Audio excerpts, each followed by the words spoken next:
Welcome back to the Lunch with Confidence podcast. Today, I'm joined by Randy Ford. Randy's led product teams across networking, cloud, and security for more than 20 years, shaping everything from SD-WAN to enterprise connectivity. But what makes Randy stand out isn't just his product expertise. It's his conviction that the best ideas come when you step outside of the office and into the customer's world. He's been in stadiums, supermarkets, and small businesses, uncovering insights you never get from a Zoom call. In our conversation, Randy shares why real-world context changes everything for product teams, how to turn on-site observations into better solutions, and why connecting with customers in the wild is one of the most underrated skills in product management. Let's get into it. Today, I'm joined by Randy Ford. How you doing, Randy? Good, Chris. Thanks for having me on. Having a great day. Could you tell everybody about just who you are and what you're responsible for? Yeah. So obviously, Randy Ford. I work in network servicing industry, right? So internet services, interconnecting businesses levels, running a product management team, overseeing 25 to 30 different products overall for a variety of use cases, whether it's small business or large enterprise.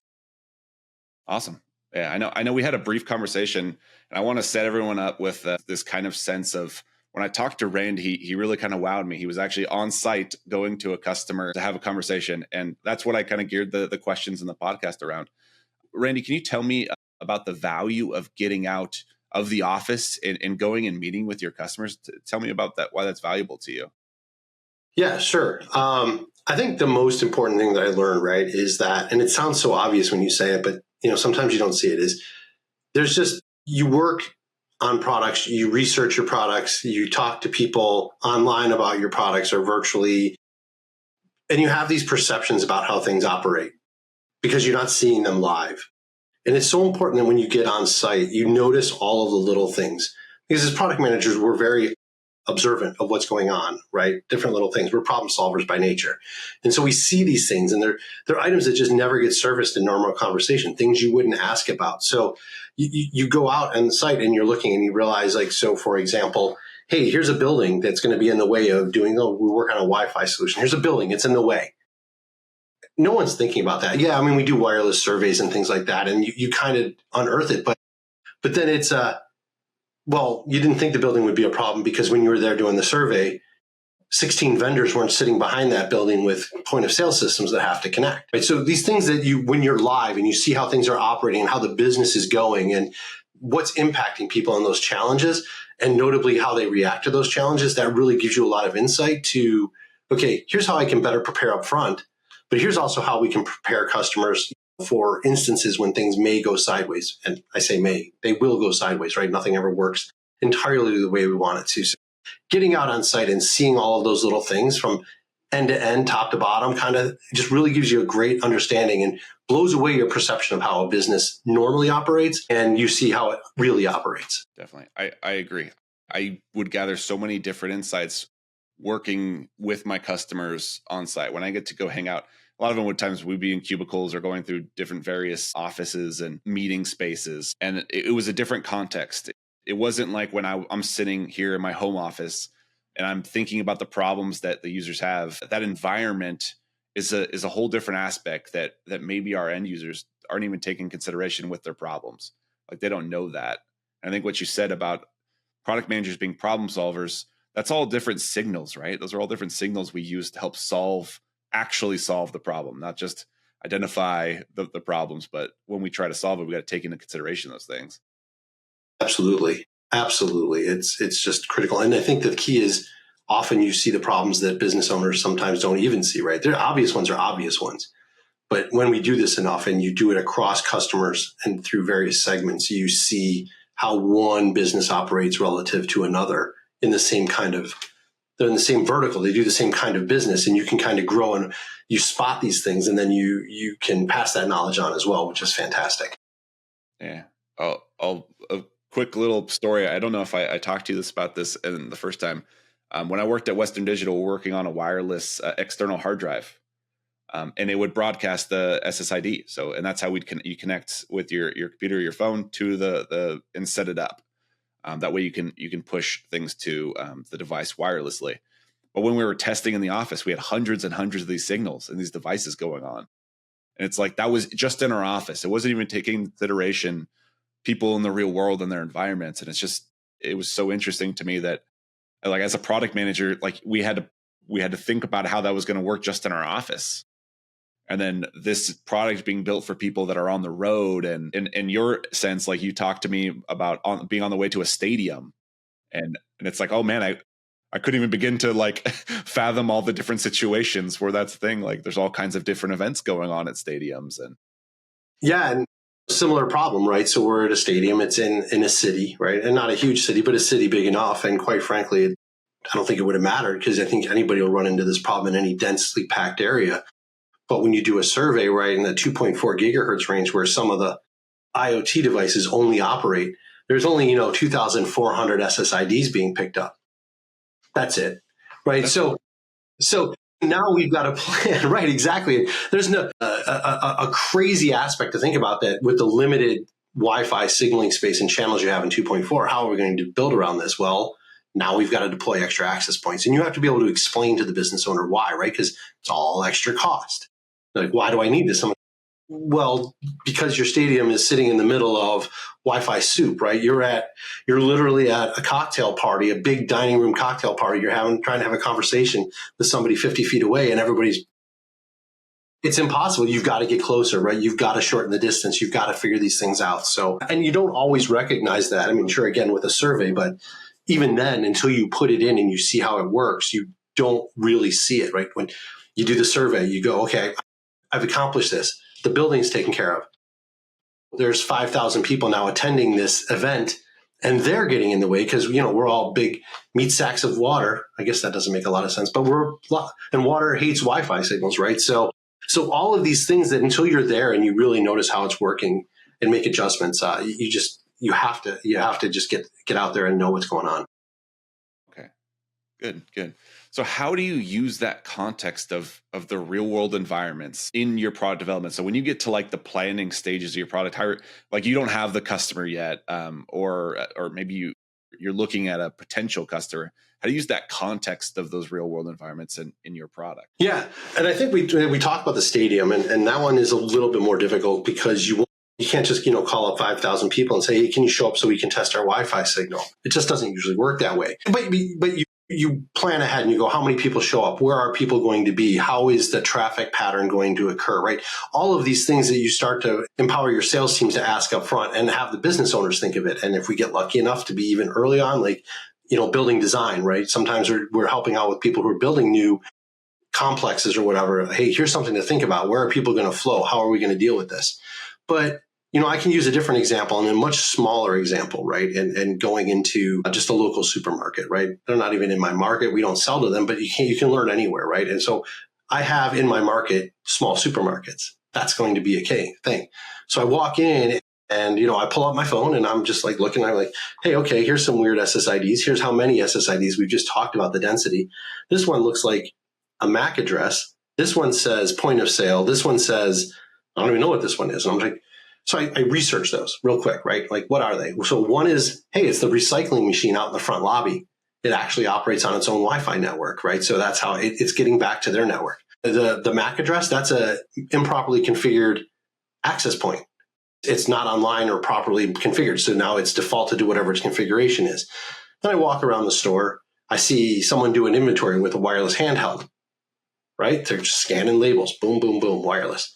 And then I'm at the back of the store and I'm looking at my SSIDs and I'm like, well, I don't have a cell signal. I don't have a guest Wi-Fi. I am cut off from the world back here. Sure, the business has a Wi-Fi, but now I am a customer in the store who doesn't have connectivity. And my first thought is, I'm a terrible shopper. I'll get sent to the store by my wife to shop. I will never, I'll remember it because she has to give me a list, but then it'll be like, buy butter. And I'm like, salted or unsalted? I don't know. I have to text her. Now I have to walk all the way to the front of the store. So all of these things now I think about and I try to turn those into what are the sales engagement questions? What can we talk to business owners about that they're not even thinking about? How do we attack a certain scenario, right? So, hey, do you know your customers can't get any signal back here in your store? So it's going to be annoying for them if they have a question. They're not going to be happy with you. Like everybody thinks access is ubiquitous. It's not, right? You have someone doing inventory. hey, did you know, quite frankly, this is a good one. Did you know your existing Wi-Fi provider doesn't know you have an access point that's not working? And so you have a blank spot in coverage, right? All of these things turn into, how do I turn them around to make sure, A, what we do when we deliver our products for the customers, we should know if an access point's offline, or else someone's going to do that to me as well, right? So learn. We should tell them that customer service is important, right? I mean, they know it is from a direct perspective, but like in the back, that's probably not something they're thinking about. And so, hey, we want to cover for this. Make sure your inventory is so, and your point of sale is on, and all of those aspects. And you take every one of those and you turn them back into the components where they need to be. You know, whether it's in our NOC and making sure we're monitoring these devices and are up, and then we proactively tell the customer, hey, we noticed this isn't working. We're going to send somebody out to fix it. Because that's the greatest thing for a business owner, right? Because that's the last thing they want to think about. It's like, I don't want to think about the solution. I want it to just work. And thank you for telling me there's an issue and you're coming to fix it. Every one of those things that you observe, you turn into some improvement and where you can go. Totally non-related, out of the customer environment, we're doing a phone install. I'm observing the tech doing a phone install. We put the phones out to the customer environment. Phones have to check in, register online. They're all going to be hooked up to the Wi-Fi. The Wi-Fi is not working real well. We don't own the Wi-Fi. They didn't buy Wi-Fi from us, sadly. That's the way it goes. I get it. It's small business. They're controlling their costs. Talking to their customers is important. But we have to do these phones, and the phones are trying to update. So now we're sitting there on this bad Wi-Fi connection for 3 hours waiting for phones to update. 3 hours when the customer's offline, isn't working, right? So all of these things you look and you go, well, you know what? We're not doing this anymore. We are only we're going to talk to our field services. We're going to talk to our warehouses. We're going to pre-stage these phones. It seems so obvious. But, you know, the decision was the other way to say, hey, we want to get them out there. We don't want to keep a bunch of inventory in our warehouse. Here's the downside to making that decision. You see it in real life. And you're watching 7 people in a small office look around going, boy, I'm not getting any phone calls because our phones are offline. They're getting fidgety. The business owner's getting agitated. Everything turns into, this is how we're going to make these changes to not do this anymore. It's tough because it's like you said, some of your users aren't extremely technical. They can't see those, like they understand the the symptom. Like they see, oh, I don't have access to this, but they don't know all the things leading up to it. So one thing that kind of popped in my head as you were talking about that was, do you guys use personas at Consolidated? Yeah, we do. Yeah, it's how do you think the environment fits into a persona? Because like when I use personas, we were dealing with consumers and consumers, and we would say like people that are on the road using products a lot. They're trying to take pictures and videos, and they want to upload it to a drive. Right, that was a persona. But some of the components that you're kind of throwing at is like, say you have a business and they're in a location. And how do you leverage the environmental details of within a persona, or how you're segmenting your users? Yeah, you know, the typical, I would say, marketing personas are a good starting point to get to identifying what's the level of technical capability within a location, right? Again, small business, like we talked about, they run their business. Unless they work in the tech business, they're not going to be. I always joke, like, don't expect the florist to understand how the Wi-Fi signal works. They make great looking flowers and displays. They don't want to know. Whereas, you know, someone working in a 3D CAD designed environment might be more technical in nature just by the nature of the way they got there. So you start with this and you understand smaller businesses don't have IT people. They probably outsource. That was the case in the office I was talking about. They had an outsourced IT person who was doing their Wi-Fi. And so you get a sense, okay, here's how much technical knowledge you're going to have. Now, where it really changes and what we try to do is build out vertical profiling, right? Because it's not like small business. What's a small business? Is a storage facility with 5 employees, 6 employees monitoring the storage facilities. Is that a big business or a small business? Because it's a massive storage facility with a lot of dynamics you have to care for. And if you treat it like a small business, which you need to, but you also need to care for the complexity that this might be a large manufacturing facility. It's the same kind of complex solutioning. So we build out kind of a vertical or a component level of the marketing aspect, right? Do they operate large warehouse, boxy kind of stores or inventory they'll have these characteristics that are kind of universal across them? And so that's where we start to build some of those uniqueness. Or is it a small office environment, which has a completely different dynamic? Or is it a large multi-site customer where there are multiple sites, while they seem large, are a bunch of small businesses, right? And just so you adapt kind of that higher level to kind of build these personas, and then build in that kind of extra metadata outside of it to say, this is the kind of strategy we want to bring into bear when you start tackling these dynamics out in the real world. Great. It's wonderful.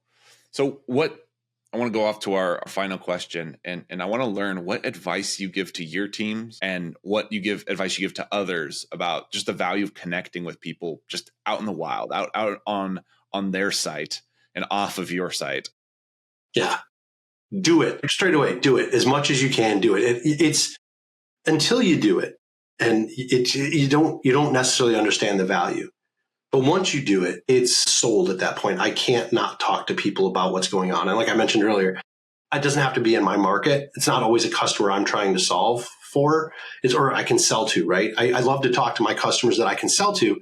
But if I'm not getting into the market like I want to, the business owners in my area suffer the same problems, and they experience similar things. Now, there's geographic diversities, right? So I'll get to that in a minute. But like, again, you can learn from them, listen to them, talk to them. They're more comfortable in their environment first and foremost. If you bring them into a customer advisory board, they're always wary about what they're saying relative to other people, right? So you have like, I don't want to give away corporate secrets, or I don't want to sound too smart, too dumb, too arrogant, too anything, right? They're just very conserved in what they say most of the time. But when you're in their environment, that's where they're most comfortable, right? That's where what's going on and where reality is going to happen. If they're offsite in a meeting with you and something happens in the business, no one's bothering them, or they might get a text and they can just go. When they're on site, something happens. People are running into them like, hey, we have a problem.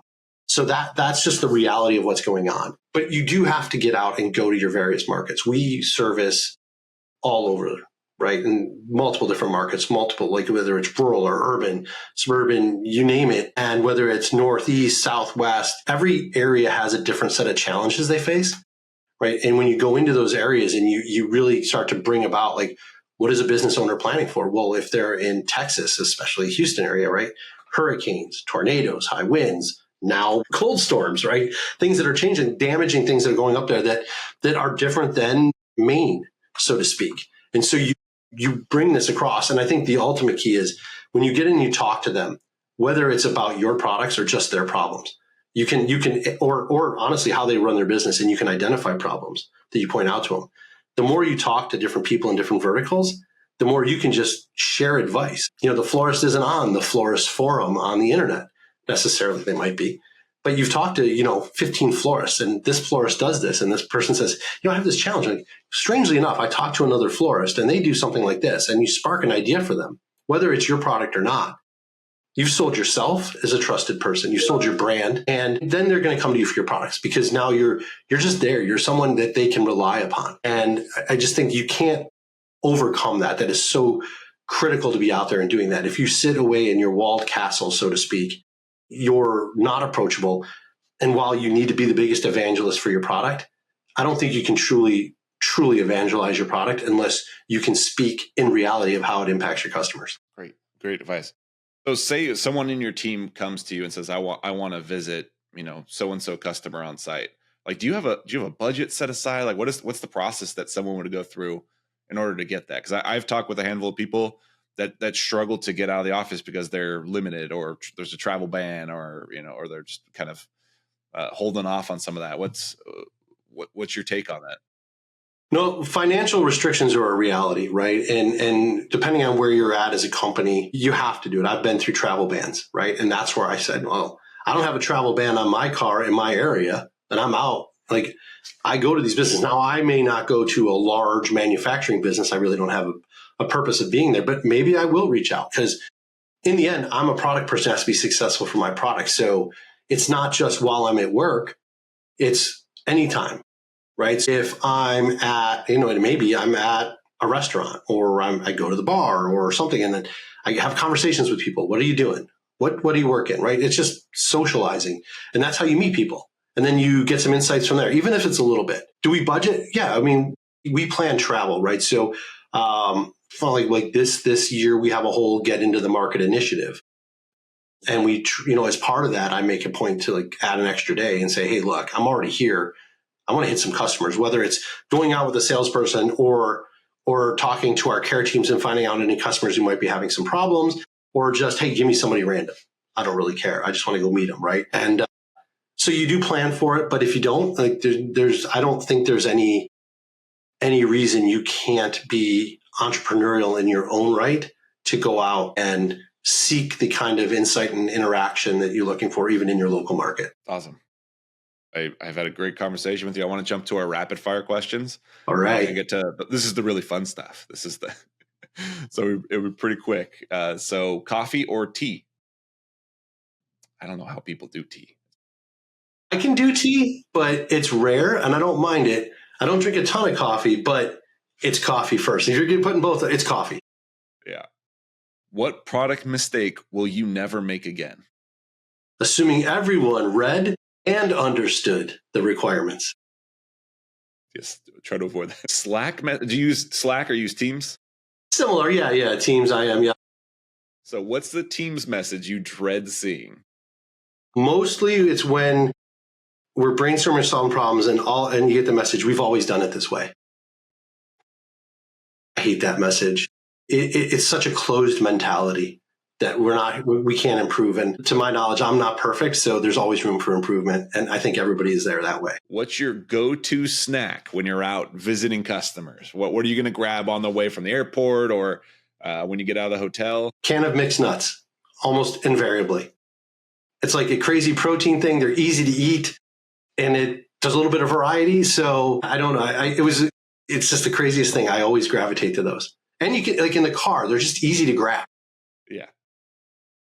If you could steal the product team from any company, who would it be? What company? Man, I bet a lot of people say Apple. And I don't think that's a bad thing. But, truthfully, it's like, I would go with like Kia or Hyundai. Like, in the economy, whatever you think of it, we know it's not, like Hyundai just set a sales record last month for their products. For selling expensive, like cars aren't cheap. And they set a sales record. I mean, you have to think they're doing something right? I mean, it's kind of crazy. And it's not just sales, it's their design, their features. So I think they're pretty innovative in what they do. I mean, everybody is, a lot of great are, but I just think that kind of dynamic, they hit it. I mean, they're being noted for how they're doing in a kind of declining or poor economy, or at least what people call a poor economy. Definitely. And if you had to come up with a strategy of a new product you're supposed to be introducing tomorrow, who would be the first person you'd call? Anybody. Anybody you could call. Anybody. I don't have to know him, right? Although I want to. Mark Cuban. Mark Cuban. All right. I like it. Good. It's a good one. No limitations. You can go who you want. I mean, he's done some great things starting businesses. I love some of his approaches to things. I know it's not for everybody, but I think he's a brilliant business person who's done a lot and has a lot of insight. So I would definitely, he's not a guy, I don't think he's a guy who's going to lie to me and tell me it's a great idea if it's not a great idea. And not just because he was on Shark Tank. He's done real stuff. Yeah, real stuff too. Yeah. All right, Randy, I've had such a blast talking with you. Thank you so much for sharing your insights with our community. We love to get your message out. Yeah, thank you so much. It's been great being here. I always love talking about what I do. You just, when you love it, it's easy to talk about and share ideas. I mean, we're all struggling through this together. So when we can help each other, I think it's great. Definitely the best part is being able to share with other people. We want to be able to share your experience, your direction, your lessons learned with people that watch this podcast, that listen to it. I think that's very valuable. And you're right. We're doing it together. So the more we can learn from each other, I think the better. Outstanding. Cool. All right. Thanks, Randy, so much. All right, thank you.